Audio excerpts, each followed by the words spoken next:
Doctor होण्याचं स्वप्न, आई वडिलांची आयुष्यभराची मेहनत आणि देशातील प्रतिष्ठित वैद्यकीय महाविद्यालयात प्रवेश.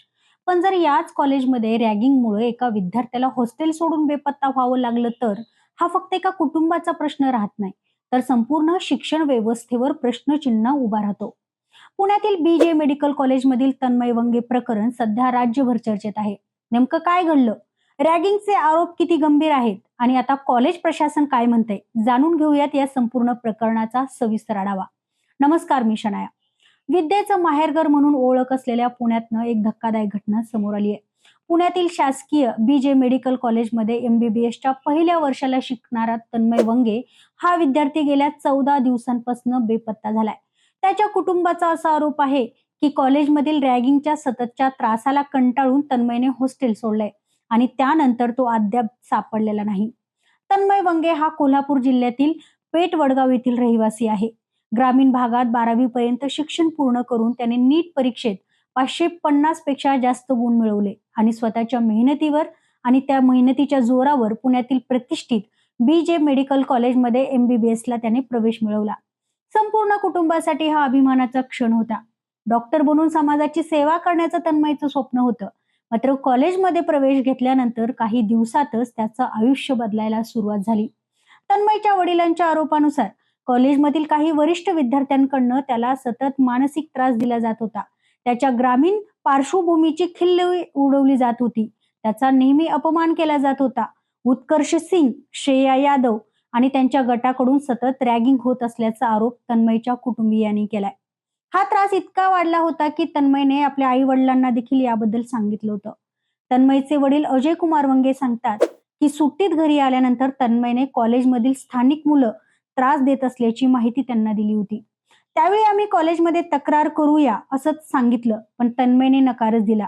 अजून 4 वर्षे इथे शिकायचं आहे. तक्रार केली तर परिस्थिती आणखीनच बिघडेल अशी भीती त्याने व्यक्त केली होती. त्याने 31 तारखेला सुट्टी लागणार असून तेव्हा तुमच्यासोबत घरी येतो असं देखील सांगितलं होतं. पण त्याआधीच सगळं बदललं. 18 जुलै रोजी तन्मयने नातेवाईकांकडे जात असल्याचं सांगून हॉस्टेल सोडलं. पुणे रेल्वे स्टेशनवरील CCTV मध्ये तो सोलापूरकडे जाणाऱ्या रेल्वेमध्ये बसताना देखील पाहायला मिळालाय.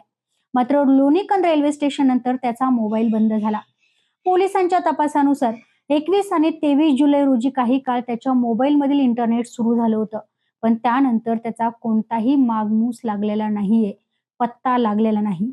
तन्मयने हॉस्टेल सोडण्यापूर्वी आपल्या शालेय मित्र हर्षवर्धन चव्हाण यालाही रॅगिंगमुळे होणाऱ्या त्रासाची माहिती दिली होती.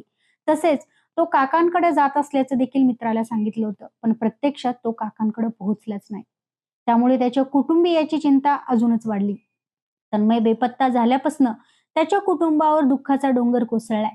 मुलाचा काहीच पत्ता लागत नसल्यामुळे त्याच्या आईची प्रकृती खालावली असून त्यांना देखील रुग्णालयात दाखल करावं लागलंय. वडील सतत पोलीस ठाणे, कॉलेज आणि विविध कार्यालयांचे उंबरठे झिजवत आहेत.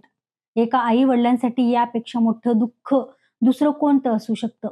या प्रकरणानंतर BJ मेडिकल कॉलेज प्रशासनाने 6 सदस्यीय चौकशी समिती नेमली आहे.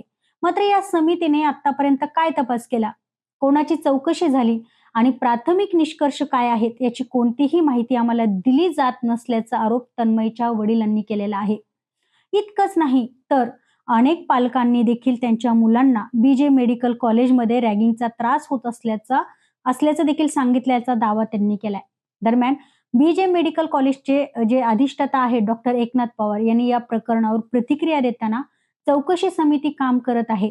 चौकशी पूर्ण झाल्यानंतर योग्य ती माहिती दिली जाईल एवढीच प्रतिक्रिया दिली आहे.